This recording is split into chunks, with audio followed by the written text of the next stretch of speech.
Способна ли она руководить? Вот хороший вопрос. А можем ли мы дать ей определение? Возможно, она худшая, что когда-либо случалось с этой страной.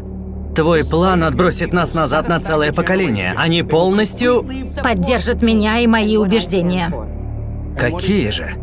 Олигархи открыли на нас охоту. Как патриоты, любящие свою страну, мы можем поступить гораздо лучше. Они пытаются лишить меня конституционного полномочия быть вашим главнокомандующим. Вы бросаете им вызов. Вы превратили это в спектакль, и теперь они не остановятся. Слышал, вас держат на коротком поводке.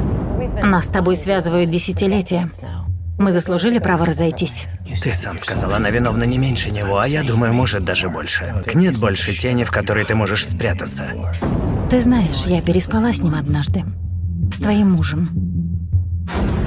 Ваши враги вас недооценивают. Меня о вас предупреждал.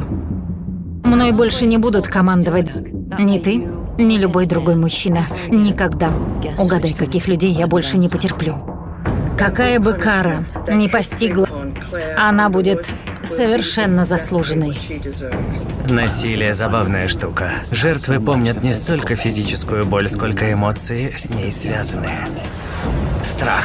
Каждый из нас должен стоять на защите нашей судьбы. Первая женщина-президент не будет молчать. Да пошла она! В мгновение ока, в последний момент. Смерть переоценивают. Мертвецы восстанут нетленными. Мы изменимся. Кого вы больше всего боитесь?